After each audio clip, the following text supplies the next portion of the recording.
মত দৃষ্টিতে ভারতের সাথে বাংলাদেশের সম্পর্ক দেখতে যতটা ভালো ততটা সুখকর নয়। ভারত আমাদের স্বাধীনতা যুদ্ধে সাহায্য করার মূল কারণ ছিল পাকিস্তানের সাথে বাংলাদেশের অংশে ভারতের সার্বভৌমত্ব স্থিতি রাখা। বাংলাদেশের প্রতি পাকিস্তানের ভুল নীতির কারণে বাংলাদেশের স্বাধীনতা যুদ্ধে ভারতের বন্ধুত্বপূর্ণ সাহায্য সবসময় বড় ধরনের স্বার্থ কাজ করেছে, যা ইতিহাসের পাতায় রক্ষিত আছে। স্বাধীনতা যুদ্ধে 54 বছরের রাজনীতিতে সবসময় ভারত তার বাংলাদেশের উপর প্রভাব বিস্তার করে রেখেছেন। এই সুযোগকে কাজে লাগিয়ে ভারত বাংলাদেশের ব্যবসা বাণিজ্য শিক্ষা চিকিৎসা সহ কোনো ক্ষেত্রে বাদ রাখে না, সব জায়গায় তার লাভ করে নিয়েছে।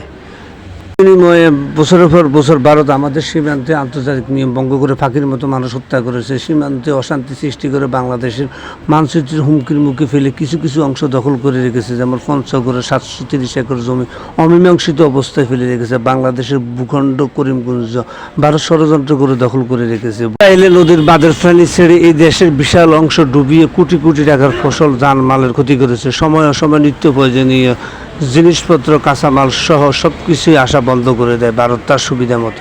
এই ধরনের নীতিহীন আদর্শের কারণে জনগণের মনে প্রতিক্রিয়া সৃষ্টি।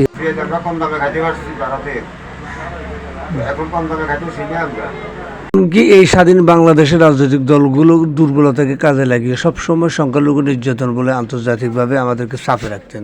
তারা তাদের দেশের সাথে আমাদের সব কিছু ব্যবহার করার জন্য কূটকৌশল অবলম্বন করতেন, আর আমরা ন্যায়সঙ্গত কিছু চাইলে মূলা ঝুলিয়ে রাখতেন।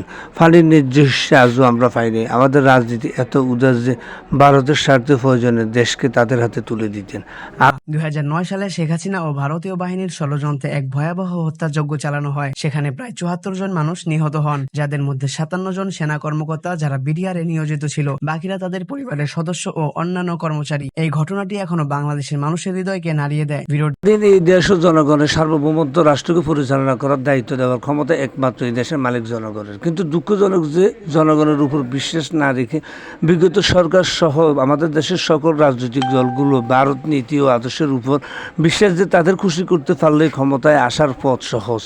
এই জন্য এক সময়ের ভারত বন্ধু সম্পর্ক রক্তের সম্পর্ক হয়েছে, এই রক্তের সম্পর্ক স্বামী স্ত্রীর সম্পর্ক হয়ে গেছে।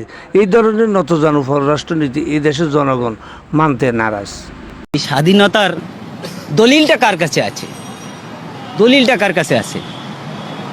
ওই বলেছিলেন না, ভুট্টো সাহেব বলেছিলেন যাও তোমার দিল্লির পূর্বদের কাছে যাও। সেই দিল্লির পূর্বদের কাছেই আছে, যে কারণে তোমার ওই মাসি পিসি সম্পর্কটা। আমরা ইলিশ খেতে পারি না, তুমি পূজার সময় 35,000 টন দাও, বৈশাখে দাও, আর ইলিশ দিয়ে তোমরা খাইতে চাও।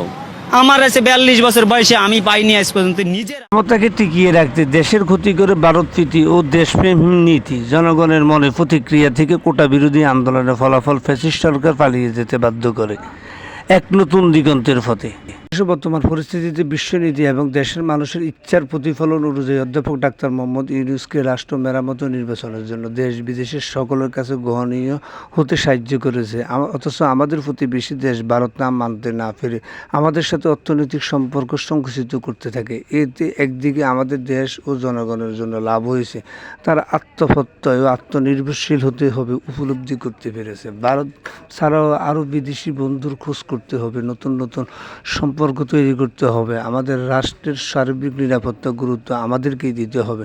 আমাদের রাজনৈতিক দলগুলোর উদাসীনতা ও দূরদর্শী নীতির অভাবে আমরা ক্ষতিগ্রস্ত হচ্ছি। তাই শিয়ালের মতো 1000 বছর রাজত্ব না করে সিংহের মতো গর্জন করে একদিন রাজত্ব করা অনেক ভালো। এই জন্য গণতন্ত্র মালিক জনগণের যোগ্যতা দেশপ্রেমকে মূল্যায়ন করতে হবে। পারিবারিক তন্ত্রকে বাদ দিয়ে যোগ্যতার ভিত্তিতে নেতৃত্ব ও জনগণের ঐক্য। জুলাই আগস্ট চিরঞ্জীবী থাকুক।